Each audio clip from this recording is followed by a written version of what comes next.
Hi guys, welcome back to Dialogue, the dialogue on analog music reproduction. Today we're gonna go back to music. Actually, to records. Very special records. A new reissue project of very high fidelity. Audiophile reissues of Blue Note records. Fantastic. Wanna know a little bit more about it? Take a look.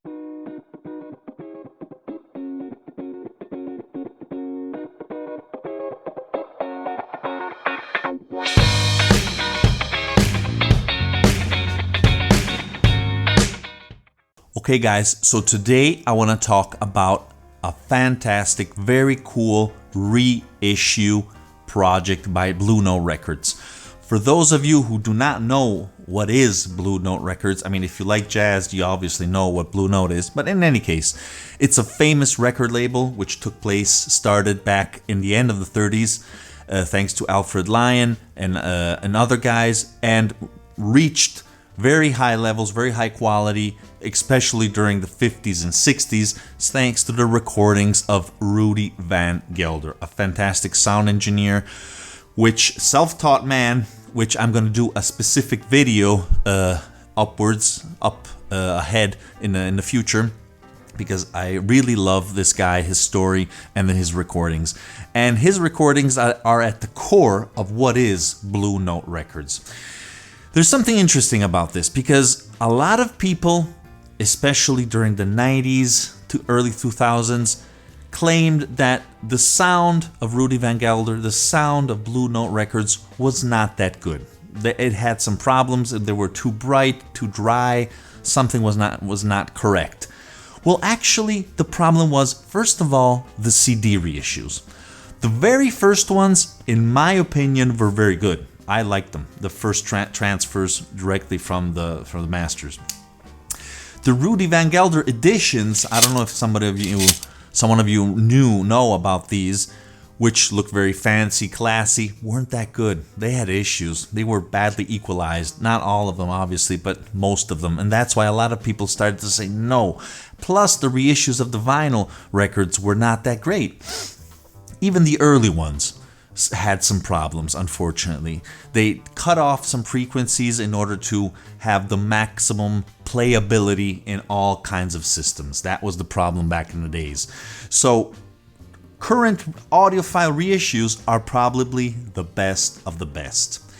And the series I want to talk about today is called the Tone Poet series. Before starting, I would just want to say thanks to Sid Vicious, which obviously is not the leader of Sex Pistols, but subscriber or watcher of my channel. Thank you for telling me about these. I did not know about this actually, so I bought a bunch, and I must say, as you will discover, they are pretty amazing.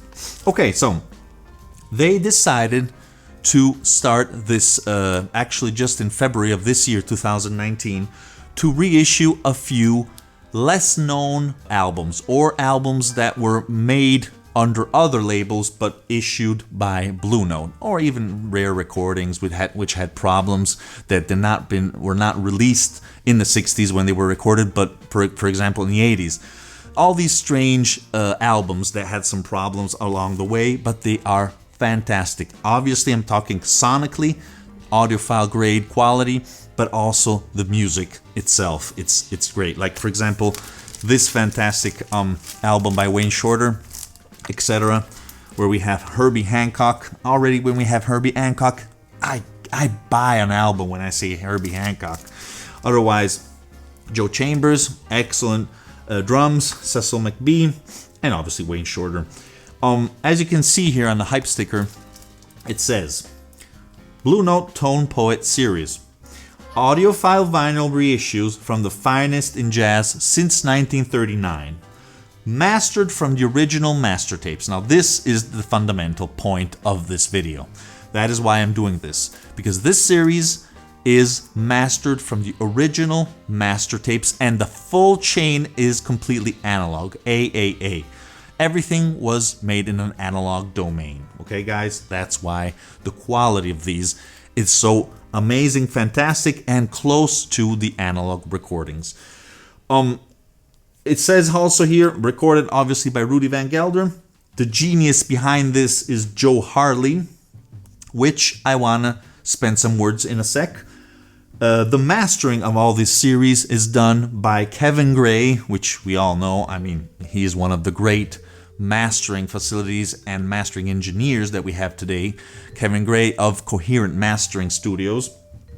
And as you can imagine, this is 100 gram vinyl, and it's pressed at RTI, Recording Technology Inc. It's a great pressing plant in California, which does amazing things. In fact, what is the basic line behind this project, directly controlled by Blue Note? Music Matters. Do you know Music Matters? Music Matters is a Audiophile label, which was, now I don't have the hype sticker anymore, but is reissuing, was and is, but now, I mean, the main ones are gone. They're limited editions. Fantastic. The most famous albums by Blue Note. What I have to say about these. In fact, the genius behind these and behind the Tone Poet series is Joe Harley. He is the guy who listened to the master tapes, understood the potential, how good they were, and how bad the pressings were, and decided to set up this new label, Music Matters, together with other people, obviously. But he is one of the top guys who founded this project. And the quality not only of the pressings, obviously, but of the gatefolds, of the images, of the surfaces, the materials, the pictures, everything is top notch. Just as the originals, or most probably even better in most cases. Because as you know, original jazz LPs cost thousands of dollars, thousands of euros. So in most cases, they're so collectible, so rare, that it's better just to go directly here. The good thing though is that Music Matters issues were very, very expensive, especially for those living in Europe like me. I had to pay $70 for each copy, guys. That's a little too much, but I do wanted to hear what was all the fuss about. And I must say, they're very, very good. Here, the price is finally dropping.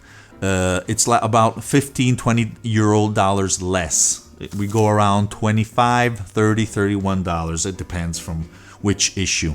And these are just as good. Actually, they're the same because, I mean, they're pressed in the same place from Music Matters. We have Joe Harley, original master tapes. It's exactly like Music Matters, but done directly by Blue Note and with the same staff, actually. See? All the same quality of all the parts. And here I got a few of these, and in my opinion, I must admit that a few, not all, but a few of these reissues are even better than Music Matters. I think, at least. I think. They're fantastic. There are also some rare editions, like this one's very hard to find until the late 80s, I think, it was reissued. So, check even Amazon. I got them on Amazon. Just head directly to Amazon and look for these Tone Poet series. You should be able to understand which these are thanks to the year, or you can write Tone Poet. In any case, I will put some links here below in order so you can find a little more information on the series and obviously where you can buy them. And again, guys, I mean, if you like jazz, don't leave these down. I mean, they're gonna disappear in just a few months, and there are others are being reissued, obviously, but the ones have been already published. They're gone. I mean, they're just a few copies, so go for them as soon as you can. I just wanted to read one more thing that Joe Harley wrote. I think it's very interesting. And so that's what we have here with the Tone Poet series. Tone Poet is a nickname that Charles Lloyd gave me many years ago. That's cool. The LPs are mastered directly from the original analog master tapes by Kevin at his incredible facility called Coherent Mastering. We go about it in the exact same way that we did so many years for Music Matters Blue Note reissues. Okay, now, pay attention. We do not roll off the low end. The whole bass is there.